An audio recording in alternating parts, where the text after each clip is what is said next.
This is She Said, podcast. I'm Laura Cox Kaplan.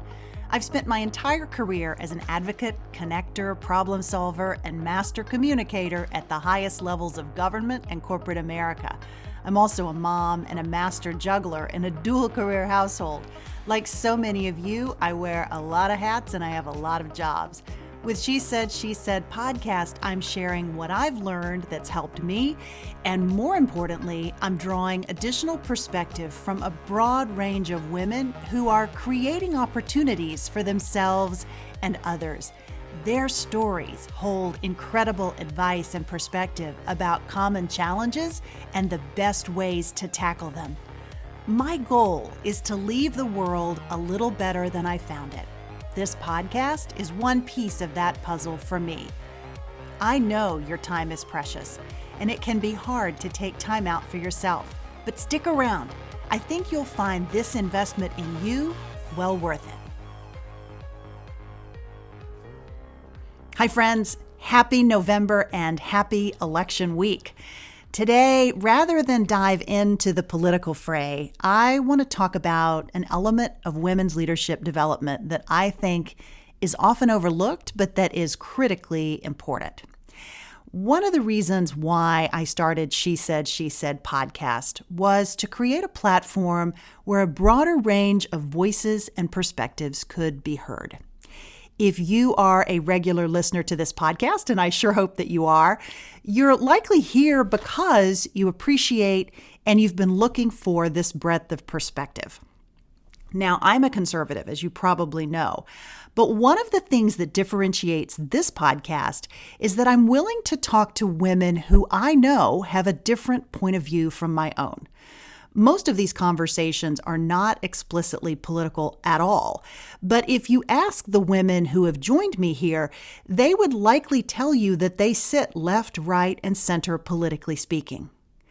Rather than politics, the common thread with my guests is that they are women whose ideas and thoughtful perspective provide insight that is helpful and I believe often inspiring. They take a positive approach to life and to engaging with others, and they have something to share that I think we can all learn from. Each of these women is leading in ways that are unique to her, but that brings value to others. It's an area of shared passion, and it's one on which I think most all of us can agree. Last week, in speaking to a group of college women who are part of a Network of Enlightened Women chapter, I was asked, how do you engage with individuals who have a different point of view? That question provided the perfect muse for today's post. Engaging with those who think differently or with those who have a different political point of view is challenging.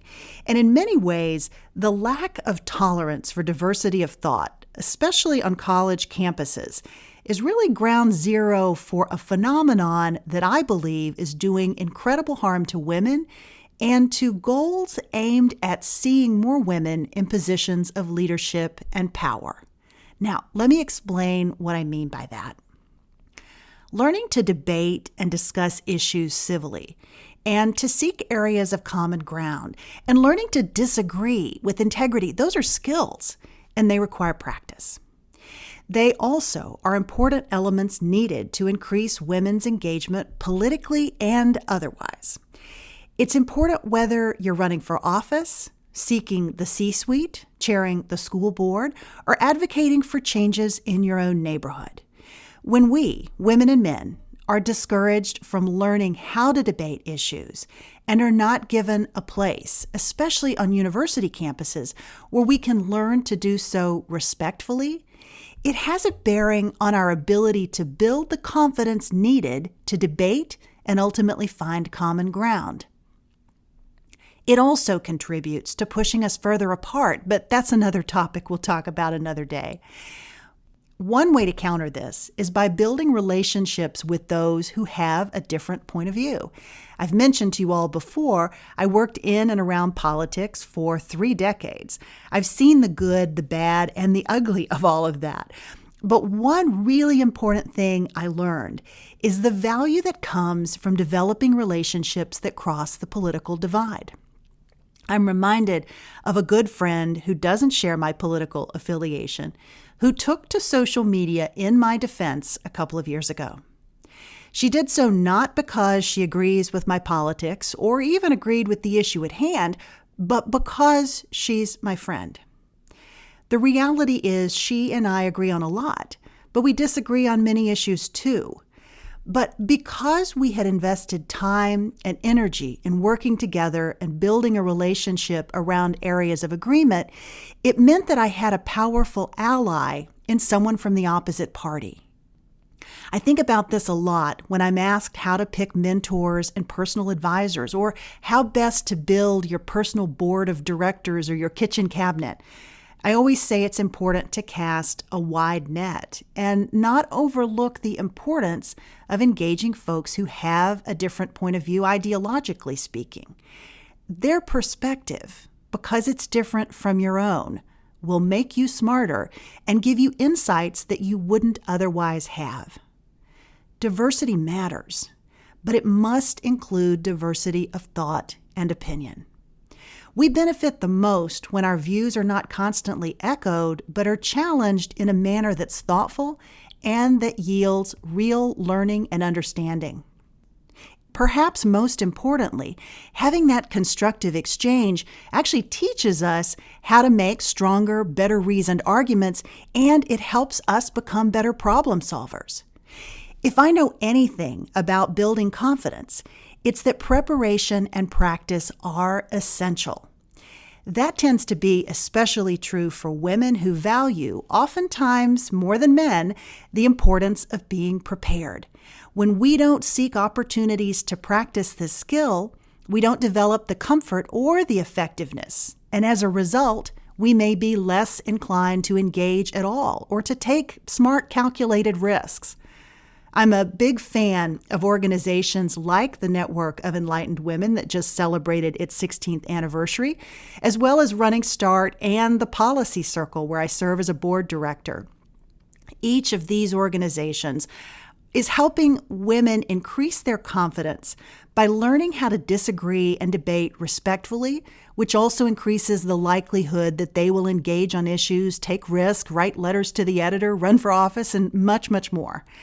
The founders of each of these organizations have actually joined me in earlier conversations on She Said podcast, so I'll include links to those conversations in the show notes for this episode. Friends, I know reaching common ground can be incredibly hard, but I also believe it's an essential component needed to fully empower women, and it also happens to be essential for the future of democracy. So it is truly a win-win.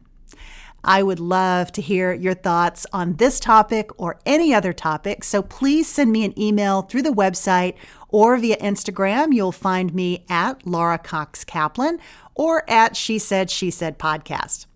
Next week, I hope you'll join me as my guest will be Adriana Carrig, who is the CEO and founder of the Little Words Project.